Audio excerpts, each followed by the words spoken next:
webinar where we're going to be navigating the road to zero.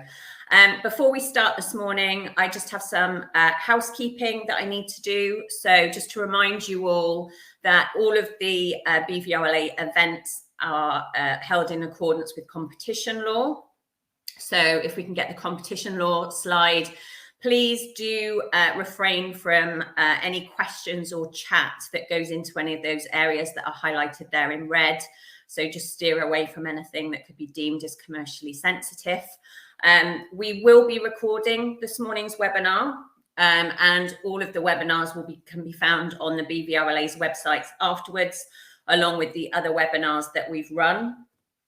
And we really do encourage you to ask questions this morning. So delegates can ask questions during the live event using the Q&A tab, which can be found at the right-hand side of your screen, and also post any comments in the chat box there as well. So without further ado, this morning we're going to be launching the Bvrla's Road to Zero report card. So I'll go through this with you, and then we've got some fantastic speakers and panelists who I can bring in to reflect on some of what we go through. Okay, so the Bvrla's Road to Zero report card is our flagship policy research, and it assesses the UK's progress towards zero-emission vehicles. We use this to look back at the past year, and we use a traffic light system to assess progress that's been made across the key areas of demand, supply, and infrastructure.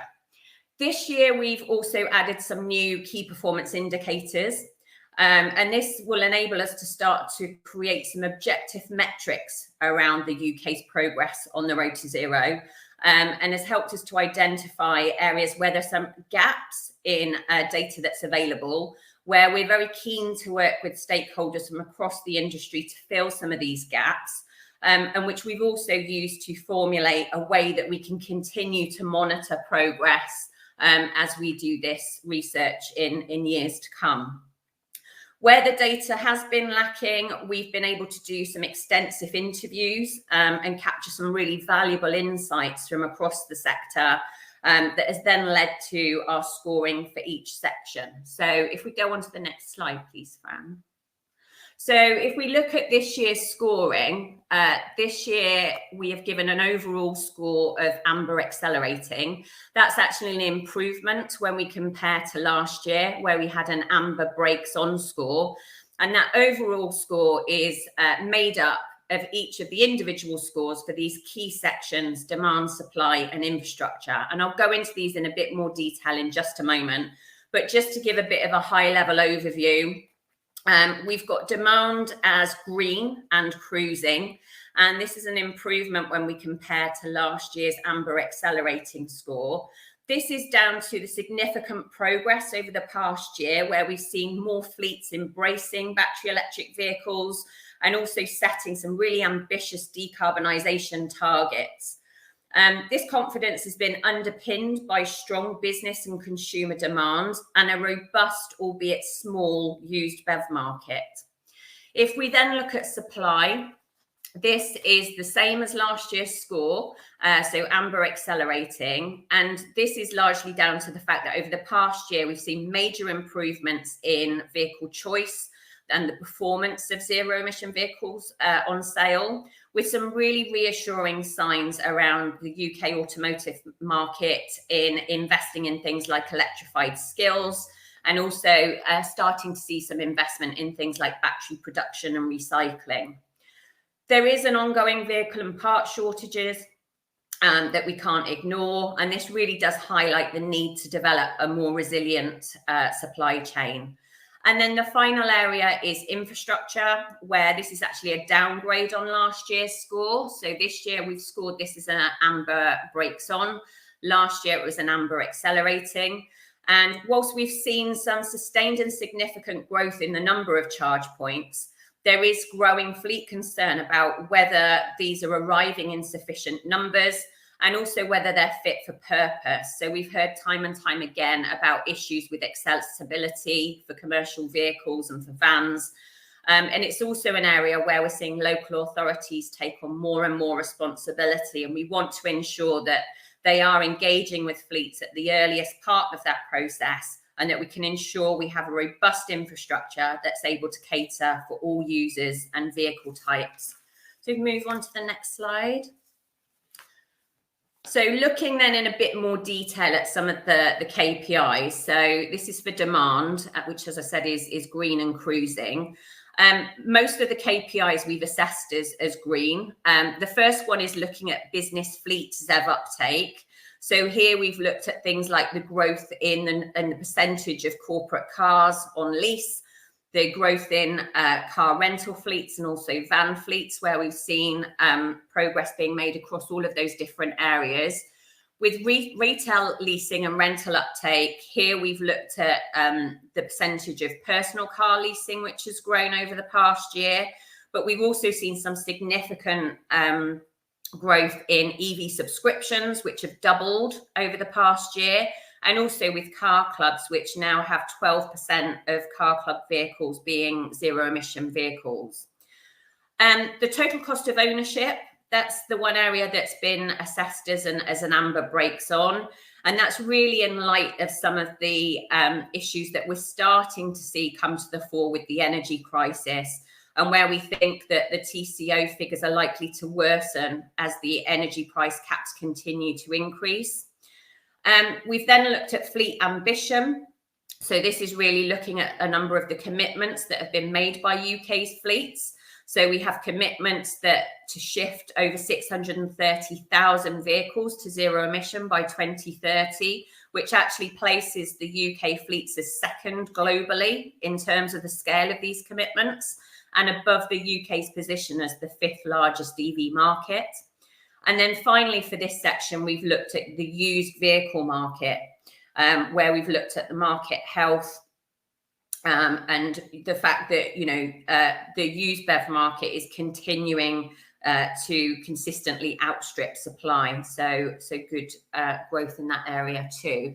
In terms of the top recommendations for this area, we want to ensure that there is certainty around the benefit in kind taxation rates. We have a campaign running, and there's more information about this within the report and also on our website. But we want to ensure that those rates stay as low as possible for as long as possible, and really continue to drive that demand that we've seen. We also, reflecting on the total cost of ownership and some of the concerns around the cost of living crisis, we want to see reform to the advisory electric rates for cars, so that this can more accurately track energy prices, and also give support for those who charge both at home and via the public network. And then we'd like to see capital allowances reform to make sure that this is a lot more friendly to both leased and rental vehicles. Next slide.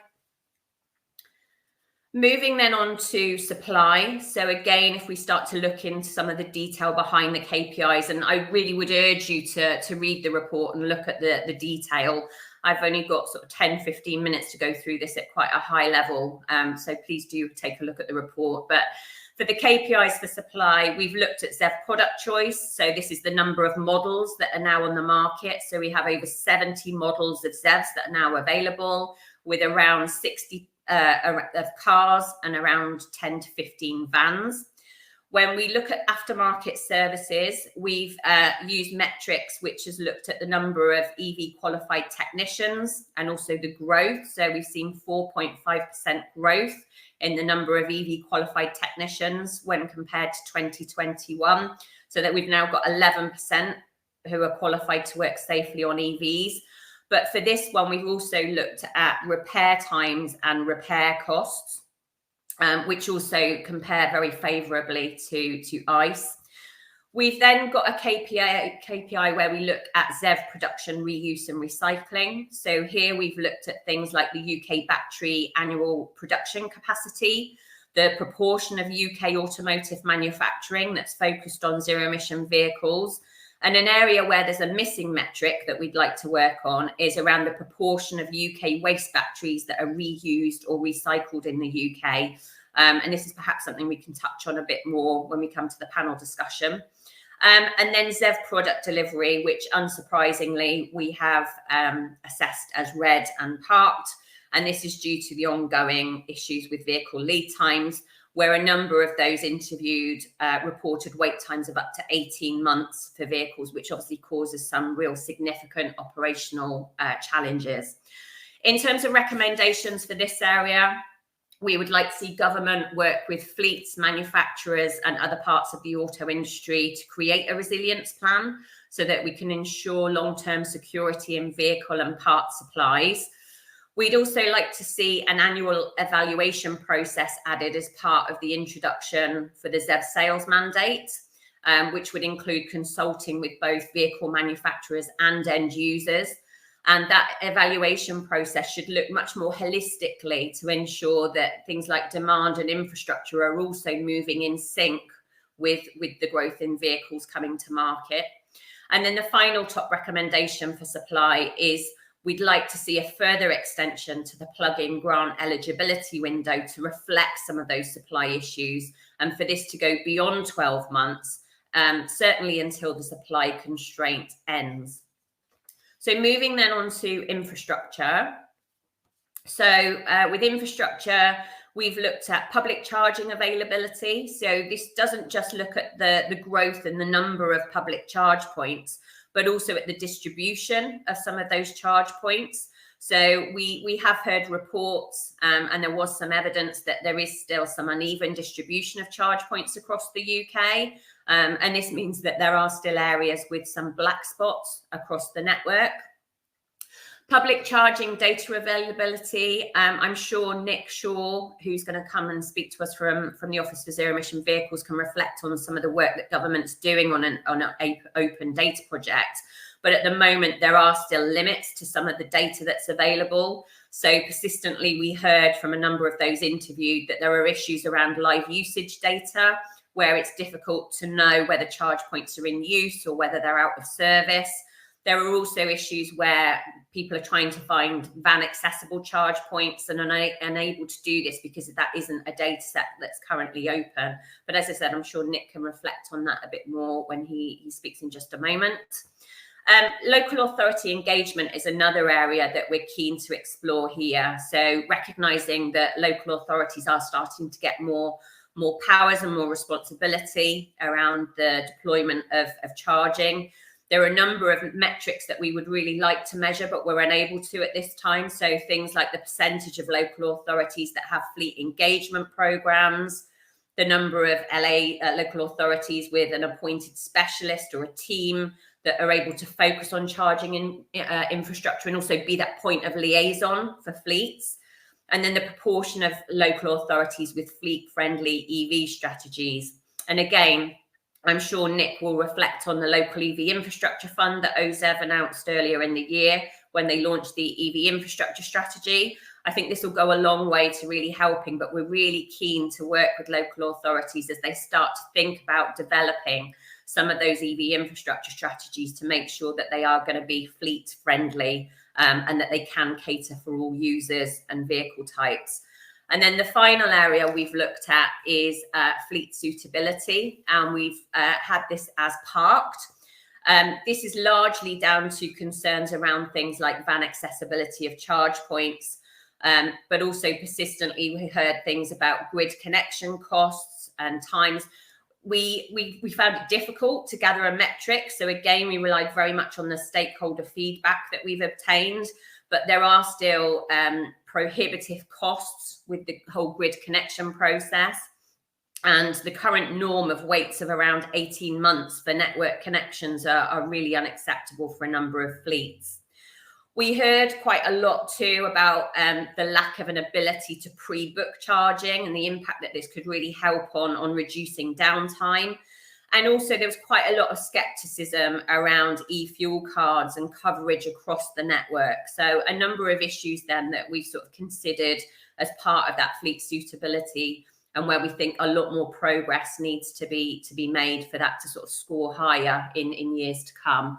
Top recommendations very much focused on local authorities. So as I mentioned, we want to see EV infrastructure strategies which acknowledge fleet users.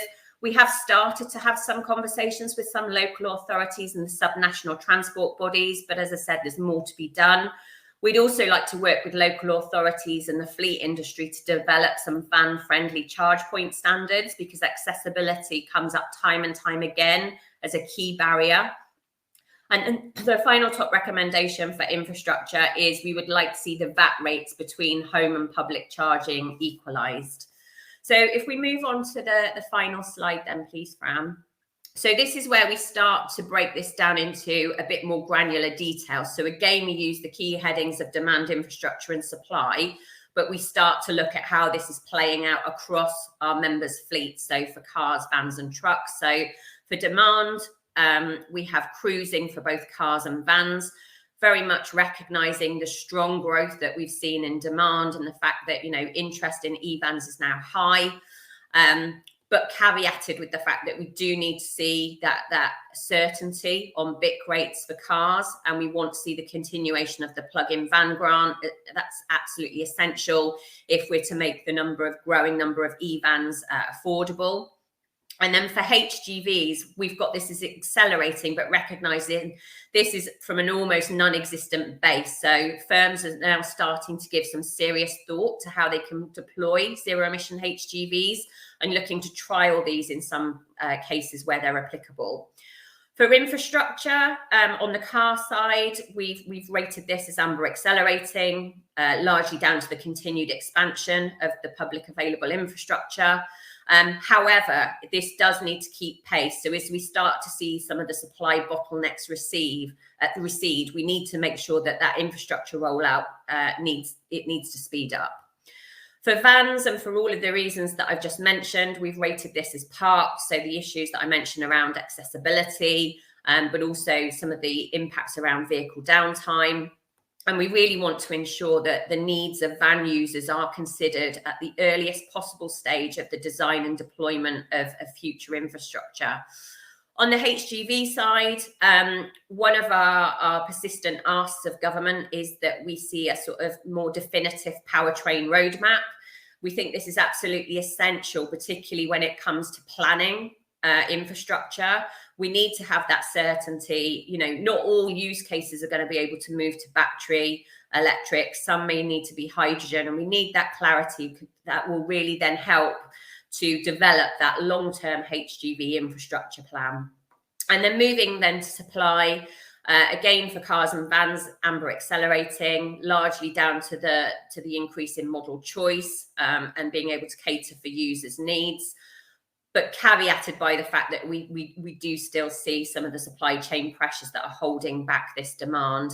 And then finally, supply for HGVs, as I've mentioned, a market very much in its infancy, but we really do need to see the HGV supply chain resilience for vehicles and parts. And this is also largely dependent on having that clear zero-emission powertrain roadmap. So, as I said, a very, very quick tour through the latest Road to Zero report card, but please do get in contact with us after today's event if you do have any questions or would like to go through the findings in any more detail. Moving us forward then, I'm delighted to welcome Nick Shaw to the stage this morning. Nick is the Deputy Director and Joint Head of the Office for Zero Emission Vehicles, and hopefully Nick can sort of reflect on some of the findings that I've just shared there and some of the work that OZEV's doing in that area. I'm sure Nick will say this, but Nick, obviously, because of everything that's been going on and the mourning period, not all DFT appointments have been sort of ratified at this point in time. So in terms of speaking about the future, Nick's got to be slightly careful about what he can and can't say about future plans. But I think it's a great opportunity to look back on some of the work that OZEV has been doing and to reflect on some of the insights that I've just shared there. So Nick, over to you. Great, thanks, Catherine, and thanks for inviting me. As always, it's always a pleasure to join this. I'm reasonably recently joined as joint head of OZEV, but I moved across my previous role within wider transport decarbonisation in DFT, where I helped lead the development of the transport decarbonisation plan, and in that, obviously, Bvrla and its members really helped with the shaping our thinking, and so really keen to kind of continue that relationship in my new role. But I would say our roles feel slightly reversed today. It's usually us that publish these big documents, and it's you that needs to provide the instant kind of thoughts and reactions. So it's good to have the shoe on the other foot and try and think on my feet about the things that we've seen and come across. I'll start with 1 minute just on a few stats, some of which, Catherine, I might be repeating what you said already, but just always worth restating at the start of this about why we're doing this. And so we know that transport is the biggest source of UK carbon emissions. We know that road transport is the biggest contributor at around 90%. It's also one of the areas we can make real progress now, because the transition to zero emission vehicles is not dependent on obviously dependent on technology that's still coming forward, but we're at a point now where we can really make a dent in those now. And as Catherine actually set out, this is really accelerating. We sold more battery electric cars in the UK in March than we did in the whole of 2019. That is a huge uplift. And as we come through, we'll see a lot of the other areas that we've talked about really are accelerating as well. So definitely recognise the accelerating bits of the scorecard that you set out. Obviously, Bvrla fleet's incredibly important. Around 50% of new vehicles bought, and therefore, the view on this call have a real impact, not just on kind of improving carbon, but on better air quality, supporting jobs and growth, less noise, all those key core benefits that come across with the switch to zero emission vehicles. And government's made some big interventions in this space. Since 2020, around £2.5 billion of government funding has been committed in this area. And it's not just in funding as well. Some kind of promises of using our other levers that go ahead as well. So we're introducing a zero emission vehicle mandate, setting targets for manufacturers. That helps offer more certainty and more supply to kind of not just for the individual consumers, but the kind of people on these calls, but the charge point installers, to everyone in the whole kind of industry that these vehicles are coming, and they're coming at pace as well. As you know, we've extended plug-in van truck grants for a couple of years, with about £300 million allocated for those. Continued tax benefits continue to be available as well. And I'm sure, as I say, the insights in this report provide extremely useful feedback and key evidence as we continue this, as we go forward with the new ministers that are coming in as well. It's really good to see trucks in the report. Obviously, at early stage development, I know quite a lot of the most exciting things that come through in terms of when you get I'm sure you're on the same round robin emails from various publications that I am, and some of the exciting things that come through at the moment are around new product launches and new interventions in the truck space. And on our side, we're really helping that along with our zero emission road freight demonstrator program, £200 million to support on-road at-scale demonstrations of zero emission HGVs, which is the largest ever program we've done in this area. So I think there's definitely more exciting things to come on that as well. I'll move on to charging infrastructure. That's the main focus in my new role. And obviously, this isn't just about supporting those drivers on the road, but ensuring the confidence of next switchers, as Catherine says, to have the confidence to do so, and ensuring that we can demonstrate that people will have the ability to charge whatever kind of their home situation in terms of where they live and where they're going and how they're driving as well. And we're supporting that with around £1.6 billion of EV infrastructure. Got a good story to tell. 33,000 publicly available charge points as it stands, increasing it to a rate of 600 a month, including over 100 rapids. That's about 30% growth in both public charge points and rapids over the last year. That's obviously huge growth in numbers. If you see those numbers kind of extrapolate, continue at that world, then we're well on the way towards the numbers we're hoping to get to by 2030 and beyond, both on the public and on the rapid side. That obviously doesn't happen by itself. It's not an extrapolation that happens without continued support from across the industry and across government as well. And on our side, we published our EV infrastructure strategy in March this year. That has a lot of key information, and if you haven't read it, definitely worth a flick through and holding us to account on delivering what we said we were going to do in there. I think then pull out two things on that. The two big pots of money associated with it. Firstly, £950 million for rapid charging. I've already got around 6,000 rapid charge points, which is one of the lines you always say is one of the largest networks in Europe. But the £950 million is around future-proofing capacity at motorway and future A-road service areas, and ensuring that we continue to have the capacity to add to that as we go forward into the future. That's one of the two. The second of the two, and the bit that I concentrate on, is local public EV infrastructure. And so with £450 million to we've got £450 million to look at in the local EV infrastructure funds. In August, we're really pleased to announce the first kind of £10 million, so pilot of that. 9 local authorities got a slice of that, and we'll be working with them to kind of get around 1,000 future public charge points through that. Importantly, that is the start. That's the pilot. It was testing not just the kind of the projects themselves, but particularly the application process, how easy it is, how we can work with local authorities to make this as seamless as possible. And it's a kind of a start on the full £450 million funds, which will see tens and tens of thousands of public charge points coming through on that as well. Local authorities, again, as the report makes out, our key delivery partners in all that, and £50 million of that 450 being towards resource funding for those local authorities to help them deliver both the charging strategies and work with us on Levi is a critical part of that. Obviously, it's not just about funding. Confidence across the board relies more than just charging technology. And as again, I'm repeating what Catherine said, the open data work we're doing is really super important. We're opening up charge point data and secure common payment methods. We'll be regulating on that in the coming months. That will help consumers locate the right charge points for their needs, tells them whether it's working or not, tells them whether it's available. And it also helps point them that suits them regardless of the vehicle. The next phase of our work in that is going to be looking kind of the size, the bays, the heights, the parking restrictions. So that helps both vans and kind of towing vehicles around what bays are suitable. Conscious, we're already kind of heading towards time, so I'll wrap up with just one further thought. We can't get this right on our own. The insights kind of shared through these kinds of reports are super helpful, and they do kind of help inform and drive forward our work. So thank you for everyone who contributed and for Bvrla to putting it together. Really looking forward to delving into the detail in the coming days and weeks, and happy to take a few questions if there's time, Catherine.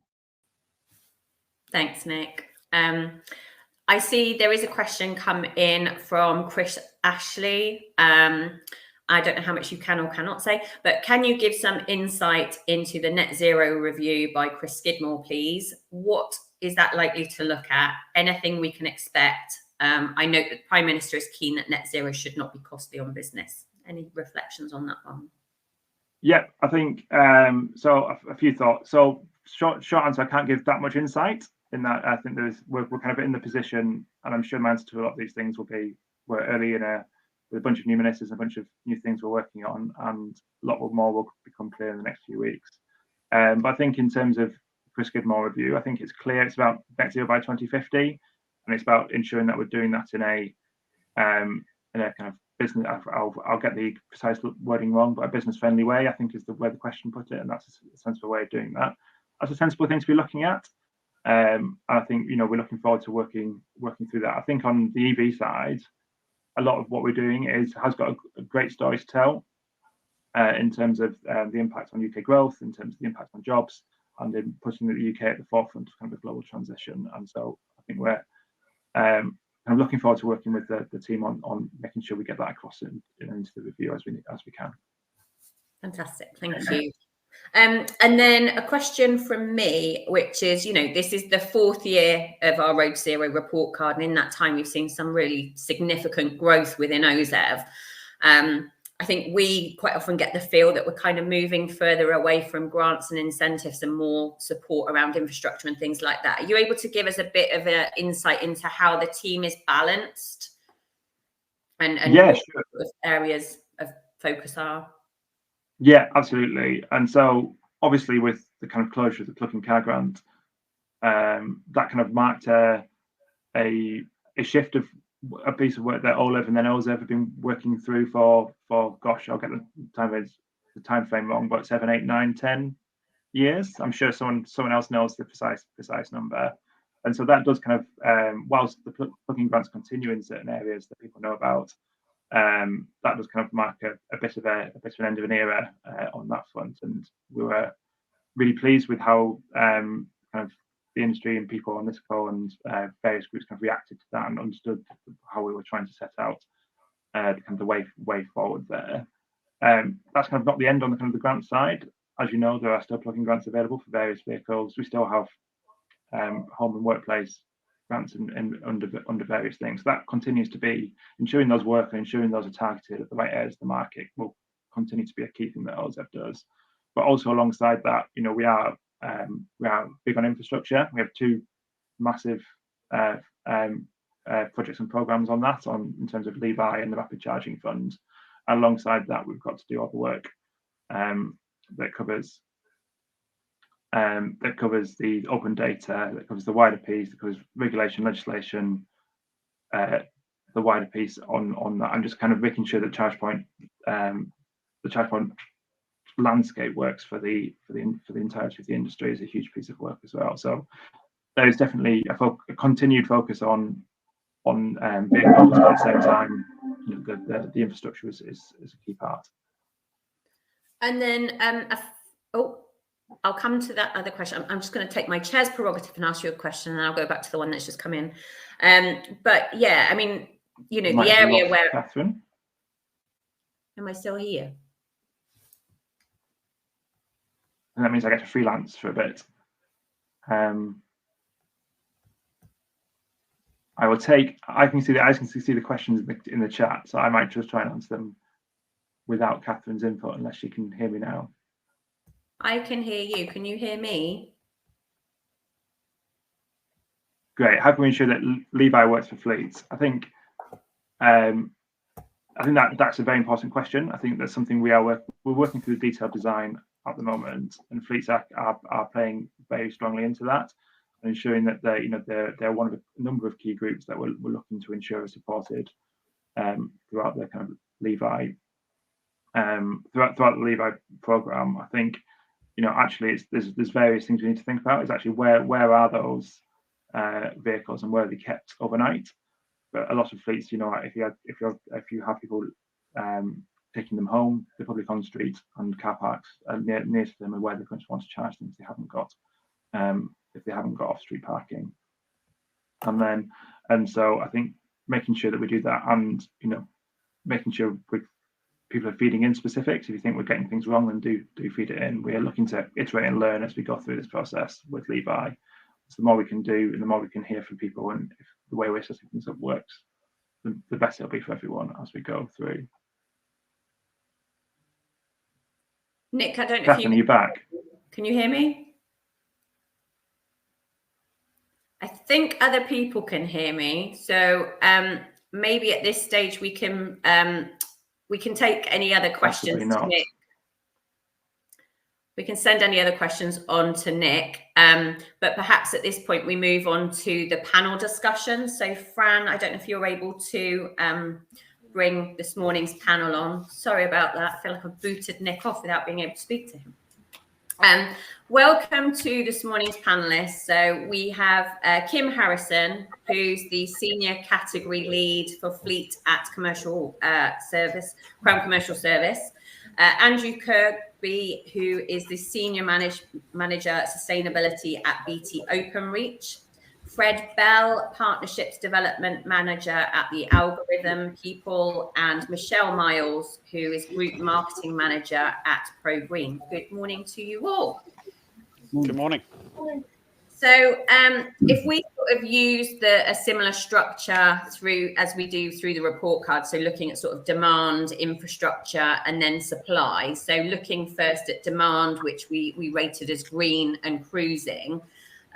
Andrew, I don't know if you can maybe kick us off on this one. So, it's one of the key drivers of demand, and we look ahead at what's coming down the line and some of the potential challenges that we may face with the sort of cost of living. Do you think that we will continue to see such sustained growth in the market as we have done over the past year as we move forward? Yeah, that's a great question. So, from an Openreach lens, we're still committed to our 2030 decarbonisation targets of our fleet. I do feel that with the recent changes that we've seen in terms of the cost of living, the rising cost of electricity, which is obviously affecting the fueling of alternative fuel vehicles, as well as changes in, for example, the government capping of grants at 1,000 units per year, we may see a slowdown in the pace, and this is mainly driven by our business case that the TCOs, total cost of ownerships, have been affected by these changes. One of the biggest drivers for electric vehicles vehicles were the fueling costs of EV versus diesel, and with the rising cost of electricity, that's now on a par with diesel, and in some cases actually more expensive than diesel. And if I move on to you, Kim, so reflecting on the government's fleet commitment to have 25% of the government fleet as ultra-low zero-emission vehicles by 2022 and 100% by 2030, are you able to give us a bit of a feel for how things stand and whether we're on track to meet that, and also reflecting a little bit on some of the key challenges that you think need to be overcome if we are going to sort of keep the pace? Yeah, sure. I mean, what I can tell you about is what we're seeing in terms of vehicle acquisitions. So those purchases that are happening live, so the trends. And it was really interesting to read in the report card about EVs being the beacon of hope, and the transition is led by fleets. And that is definitely something that we're seeing across the public sector fleets. So year to date in our financial year 22-23, more than 26% of our new vehicles being acquired are pure electric vehicles, and pushing 50% of all our vehicles are ULEVs altogether. So that's a fantastic trend. And really interestingly, this year, we've made greater grounds in those LCVs and HGVs, which I know in the report card, they've been at the slower area of uptake and the trickier thing to tackle. But the trend is really, really positive across the whole of the public sector, not least because of uptake from salary sacrifice, which has been really helpful in the health sector. But at central government specifically, again, the trends are fantastically positive. So that, that half of all vehicles that are being acquired are those ULEVs. In terms of the challenges, I mean, it goes without saying that we've got increased costs in acquisition of vehicles, no matter what means we're buying, whether it's outright purchases or leases or hiring in vehicles. And indeed, those hired vehicles do count towards the statistics for the government fleet commitment, static or reducing budgets. And also the supply constraints that we've spoken about, and we'll go into a bit more detail. What's come to the fore more recently is the cost of energy as well, which is having a detrimental effect on the whole life cost theory and business case for many of our fleet operators to make that justification to make the switch to certain types of vehicles. So that's becoming increasingly difficult. So we're trying to help with more robust information about the whole life cost of vehicles, reminding about the maintenance being reduced. So there is a whole range of problems, and we won't dwell on the supply constraints, so to say. Thanks, Kim. And interesting what you were saying there about the shift to commercial vehicles on the HGV side. Michelle, perhaps, on the HGV side, one of the areas that has been highlighted as concern is around zero emission HGVs, and recognizing that the market is very much in its infancy, but we do continue to see quite high costs. Can you tell us any more about where the demand is coming from, and again perhaps reflect on some of the challenges, and particularly how do we get that TCO to stack up on the HGV side? Yeah, no, absolutely. I mean, the demand's coming from, it's coming from everywhere. There's a lot of noise being made at the moment, and everybody's talking it in their day-to-day world. So the demand is there from every type of industry. It's just knowing what's going to be the best option for them at the right point. So when we start looking at areas that need to be overcome, we're not just talking about the cost. So yes, the total cost of ownership. We're also talking about, yes, the infrastructure, which if you look at infrastructure from a HGV point of view out on the network is pretty much non-existent. So a lot of those businesses then have to look at their own infrastructure at site level, and the challenges that potentially brings with it. A big piece of this also comes down to education and understanding of what's actually available. A lot of the people that we're talking to and that we're working with are so overwhelmed with the day-to-day survival of the challenges that are out there, to then tell them that they have to then look to work on that road to zero. It's quite overwhelming. So a big piece of this also comes down to education and actually knowing what's available, not just from manufacturers now, but also thinking about future-proofing their fleet as well further down the line. And that also comes from a mindset point of view. But I would certainly say that, the biggest challenge does come from a cost point of view. We have, there's fleets out on the road now that are fully electric 19-ton trucks. They're temperature controlled, but those vehicles cost, circa £370,000 per vehicle. That's not taken into consideration the charges that they've had to install to charge those vehicles, the permission that they've had to go down through legal to get permission from their landlords to install those chargers.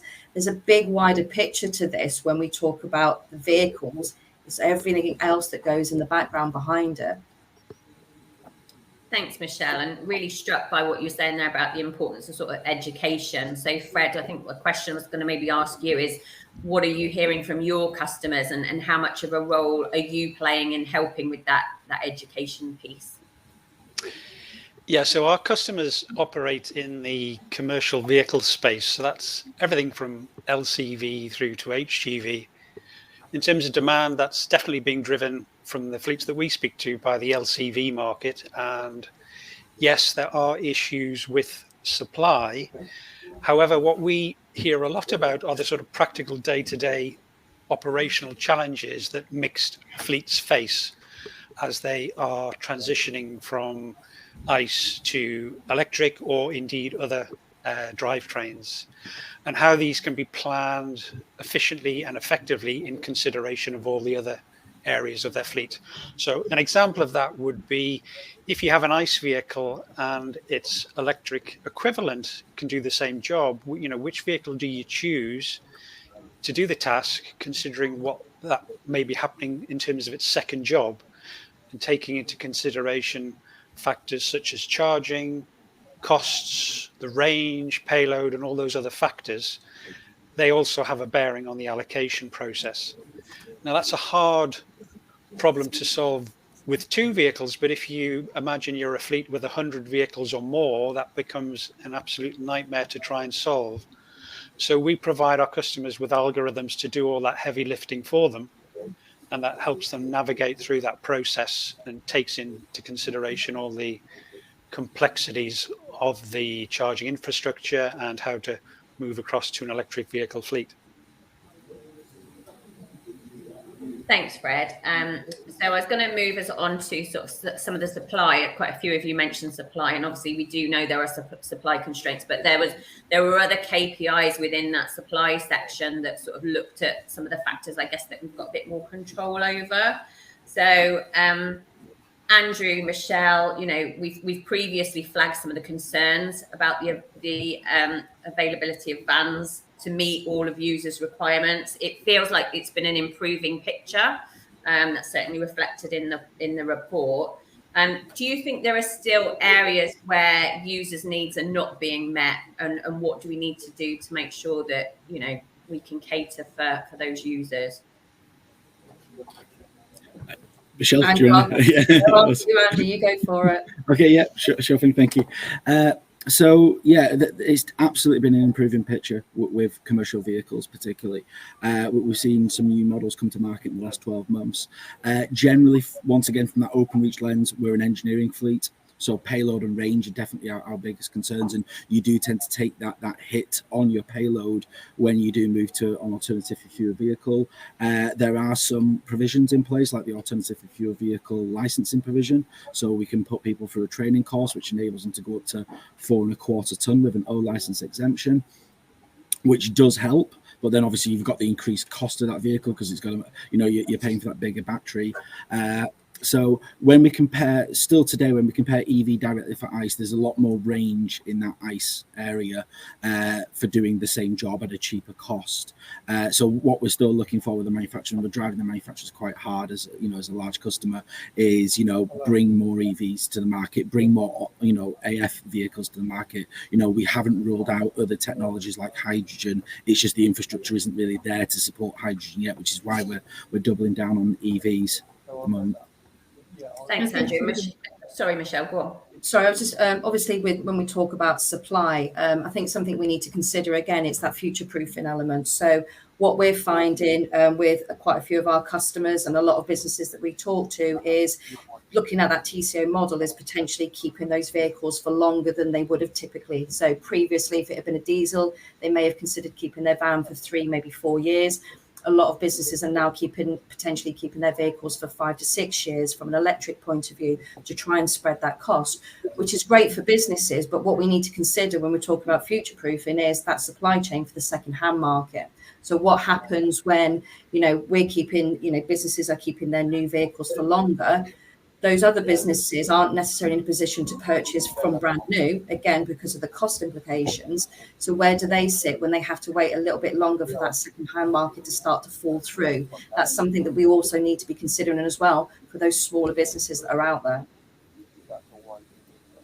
Kim, Fred, was there anything you wanted to add to what Andrew and Michelle have just said there? Yeah, I mean, sorry, Fred. Thank you. Just taking a sort of a commercial perspective on it. What's really interesting is that some of these supply or acquisition problems, as I might interpret them, they're endemic across any fuel type. So the EVs are not immune to the problems that our buyers are going to have in certainty of cost, because of the long lead times. That cost is potentially going to fluctuate if manufacturers are changing their approach to pricing and discounts. If MRPs change 12 months down the line, which is a real challenge. And EVs are absolutely not immune to that. What it was really interesting, I thought, in the report you talked about the technicians and the having to shift that gear in terms of skills. I've only heard anecdotally that maybe the fear of doing that and the fear of retraining is greater than the actual task itself. So again, only a handful of fleets I've spoken to who have a mix of maintaining in-house or outsourcing their contracts for maintenance thought it wasn't actually as tough or as costly as they may have thought. And it's brought a new dynamic to some of their technicians in a new world of automotive. It's quite interesting. Thanks for that. Yeah, just to add to that, Catherine, one of the main barriers that we see to overcome and are actively working on initiatives to solve is the area around bookability of infrastructure, specifically for LCV and commercial fleet operators. So fleets can reserve charging infrastructure when they're out in the field if that's actually required, and we can factor in how much kilowatt hours would be required to do that for a vehicle to go about its business. And that solves multiple challenges for operators, so that they can continue with their KPIs and fulfill the duty cycles of those vehicles. It's an area which comes up time and time again in the discussions that we have. There isn't as yet a solution to solve that, but watch this space. So that's what we're at. Thanks for that, Fred. Always reassuring when we have similar findings in the report too. So we'll reflect on that just a bit further in just a minute. I think one of the other things on supply, and one of the areas that we were looking at, was around sort of battery storage. Michelle, I know when we've had conversations in the past, that's definitely something that you're exploring with your customers. Can you perhaps expand on some of that battery storage and the role that you think that could potentially play?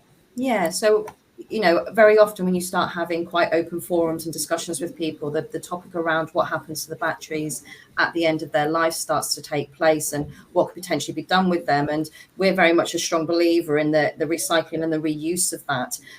We've worked with a number of customers, and we're working on a number of projects at the moment where we're looking to create what would be kind of like battery storage walls. So you have the opportunity to reuse that battery to help actually generate an energy that's going to be obviously then potentially that could charge your electric vehicles. So we're looking at things such as battery storage and the reuse of recycling and reusing those batteries, but then looking at the possibility of things like solar systems at site. So actually, when we talk about the cost of energy, how can we be reducing that cost down by reusing the batteries that have been used in the vehicles? And as a business, we're quite open to the fact of we will take those batteries all day long at the end of those vehicle lives, purely so that we can try to help fleets make that transition and try and do it in a way that helps hopefully reduce some energy costs down as well.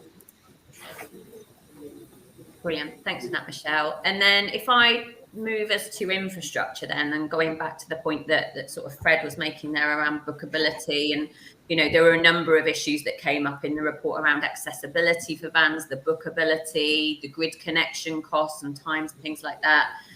We also cite some research that was done by the Bvrla Mobility Observatory, where they've basically said that I think it was 50% of fleets that haven't gone BEV have held back because of concerns around infrastructure. So I wonder how much you can sort of reflect on how much of a barrier is infrastructure, and what is it, what are some of the key challenges that we really need to overcome if we are going to really significantly shift things forward. I don't know, Kim, if you want to start on that one.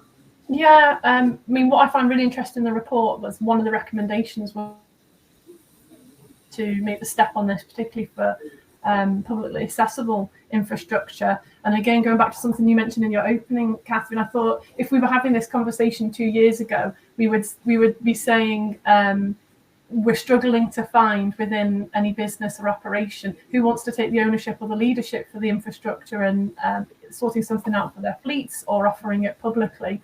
So it might end up being a state looking at fleet operations, looking for perhaps a non-existent sustainability team. But I think it's really encouraging now that your report, or you were saying earlier, that we're more likely to have a central lead or a team who want to take ownership of this. And I think it can only follow thereafter that we're going to have really more comprehensive strategies to develop this infrastructure. Because I think up until now, I think people have struggled to not have the right expertise, whether it be the technical expertise to understand what they need, or the commercial expertise to understand the different types of contracts they need, because we've got a mix of owned in-house operational fleets, which need a means to charge, but also making that available to staff or to public. I mean, that brings with it payment mechanisms as well that need to be thought about, benefit in kind potentially. So it's a really complex beast, but I'm really encouraged by the expertise that we've brought in to help us navigate this. And I can see that people are joining up. They are sharing best practice. They're sharing their problems as well, and making some grounds that way. Brilliant. Thanks, Kim. Anyone else got anything to add on that one? I mean, just with the public charging in particular. So Kim's spot on. We had to really kind of look at the infrastructure for ourselves because there was no one out there at the time when we started this journey. And we're putting chargers in our own sites. We're putting chargers on our engineers' homes as well. But there's that third piece, which is the public network. And as Fred mentioned, that ability to pre-book a charger to minimize the productivity impact, because, charging does affect our productivity as an operational business. So we want to minimize that where possible. Also, what's we've started seeing this recently as well on social media is, potential negative press or negative impact of commercial vehicles using public chargers. And this is something that we've never encountered before. You'd go to a petrol station and you'd see an Openreach van parked up, or a Royal Mail van parked up, refueling, and you wouldn't think anything of it. But on a public charger, photos are taken, put on social media around, businesses using public chargers, because that conception of, it's a public charger, therefore it's for passenger vehicles for the general public to use, and fleet operators is to stay away from them. An interesting observation, and I wonder. I mean, we're looking quite heavily to local authorities to work with fleets on EV infrastructure strategies. How much do you think, if there wasn't a localized EV infrastructure strategy that reflected the needs of fleets, do you think that would help? Absolutely. I mean, fleets present an opportunity to charge point operators and local authorities that we can guarantee a certain level of utilization, because we will be using we've been using our vehicles on a daily basis, and therefore need to charge on a regular basis as well. And we want to be, we want to have input in those conversations in terms of like the locations of where the chargers go. Also, just I suppose next time you actually go to a public charger yourself, imagine trying to park a 3.5 ton long wheelbase van in that charging bay. It's very difficult, and sometimes parking there can cause safety concerns because you're creating blind spots for the road users, which we want to avoid. Yeah, and I'm very, very conscious of time because that time has just flown by. But are any of you working with local authorities and got any sort of good news stories that you can share, or areas where you have seen some positive engagement? We work with some local authorities through some of our partners because we operate a sort of a partner referral model, and we're seeing a lot of good work, specifically in the refuse space, where they're transitioning their fleets to the daily domestic and commercial bin collection. So that's very positive, and also areas of their operations where they're doing, visits to customers, visits to homes. That's been very positive from our perspective. And Michelle, a final word from you on that one? Yeah, so we've done a number of projects and supply of vehicles to local authorities and also public sectors, NHS and businesses like that. And what's quite interesting is what I find quite exciting is that people's confidence is starting to build. So they're moving away from the small electric vans and they're getting maybe a little bit more adventurous. So looking at things like electric minibuses, so that they can transport people around the local community and things like that. So that's something that I find really exciting, is that people are willing to take an element of risk, I suppose, to kind of demonstrate that something's possible. And again, a lot of businesses, we're reliant on businesses taking that plunge. And local authorities, it's refreshing to see, there's a lot of cost implications that they have to consider, and a lot of areas that they need to kind of be cautious of. But it's exciting to see when they take that step away from what would be deemed as like an easy win of putting somebody to drive around locally, but actually start looking at the larger vehicles that kind of look at the broader range of what local authorities are actually doing in the community. Brilliant. I'm going to have to call time, I'm afraid, but thank you all so much for joining us today and for sharing some of those insights with us as well. Absolutely fantastic. So in terms of closing today's webinar, as I said, huge thanks to all of the speakers, to you, the delegates, for taking part. As I mentioned at the start, there will be a video that's made available to watch again via the Bvrla's website and YouTube channel. We will be circulating a link, if we haven't already done so, to the Road to Zero report card. And yeah, as I said at the start, if you have any questions or want to talk it through with us in further detail, please do get in contact with me or any of the other members of the team. I think we've got a couple of slides in terms of what's coming up. So our next Fleets in Charge webinar will be back on the 16th of November. This is going to be focused on driving consumer demand for electric vehicles. You can register for that now. A link will be added to the chat box and also circulated via email later today. And then just in terms of some of the other events and learning and development opportunities that we have coming up, a couple of courses that we have coming up, and the dates can be found there. Further information is available on the website, but we have the electric van and trucks operational technical support on the 29th of September, electric vehicles cars on the 10th of November, and selling electric vehicles to fleet customers on the 15th of November. So please do take a look at the L&D website pages on our website if you need any further information and to book there. Other than that, I'd just like to say a huge thank you again to everybody. As I mentioned, the recording will be available and you can look at any other forthcoming events on the events calendar on the Bvrla's website. So thank you so much for joining us today, and we look forward to seeing you again soon. Thanks, everyone. Bye-bye.